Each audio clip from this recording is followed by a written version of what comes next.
श्रीमद् भागवत कथा का 7वां दिन भगवान श्री कृष्ण और सुदामा की मित्रता का प्रसंग सुनाया गया। पूर्णाहुति पर हवन यज्ञ का आयोजन हुआ। राजलदेसर कस्बे में श्रीनाथ नगर गौशाला में चल रही गौ सेवार्थ 7 दिवसीय श्रीमद् भागवत कथा के 7वें दिन कथावाचक पंडित पवन बोहरा ने विभिन्न प्रसंगों पर कथा सुनाई। उन्होंने कहा कि 7वें दिन कृष्ण के अलग अलग लीलाओं का वर्णन किया और माँ देवकी के कहने पर 6 पुत्रों को वापस लाकर माँ देवकी को वापस देना, सुभद्रा हरण का व्याख्यान करना और साथ ही सुदामा चरित्र का वर्णन करते हुए कथा व्यास पीठाधीश्वर बोहरा ने बताया कि मित्रता कैसे निभाई जाए यह भगवान श्री कृष्ण सुदामा जी से समझ सकते हैं। उन्होंने कहा कि सुदामा अपनी पत्नी के आग्रह पर अपने मित्र से सखा सुदामा मिलने के लिए द्वारिका पहुंचे और उन्होंने कहा कि सुदामा द्वारिकाधीश के महल का पता पूछा और महल की ओर बढ़ने लगे और यहाँ पर द्वारपालों ने सुदामा को भिक्षा मांगने वाला समझकर रोक दिया। तब उन्होंने कहा कि वह कृष्ण के मित्र हैं। इस पर द्वारपाल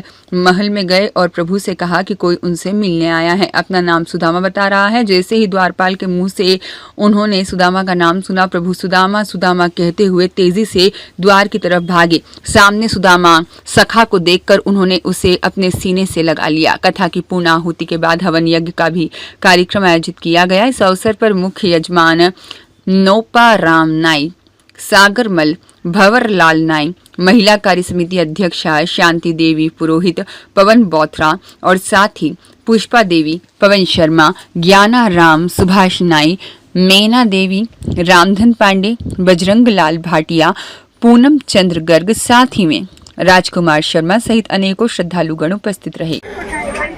पिछले 7 दिवस से श्रीनाथ नगर गौशाला के इस पवित्र प्रांगण में नाथनगर महिला समिति के द्वारा सभी माताओं के द्वारा यहाँ पर भागवत ज्ञान यज्ञ का कथा का आयोजन किया जा रहा था। पंडित जी श्री पवन जी बोहरा के द्वारा मुखारबिंद से यहाँ कथा का आयोजन हुआ जो अभी संपन्न हुआ है। बहुत ही अच्छी कथा हुई और सभी माताओं ने, हमारी महिला समिति के अध्यक्ष महोदय श्रीमती शांति देवी जी पुरोहित और उनके साथ साथ उन महिलाओं की टीम ने और सभी माताओं ने, भाइयों ने खूब सहयोग किया और बहुत ही अच्छे से कथा हुई। मैं सभी का बहुत बहुत आभार एवं धन्यवाद नाथनगर गौशाला की ओर से। मदन दादिच के साथ शिव भगवान सोनी की रिपोर्ट।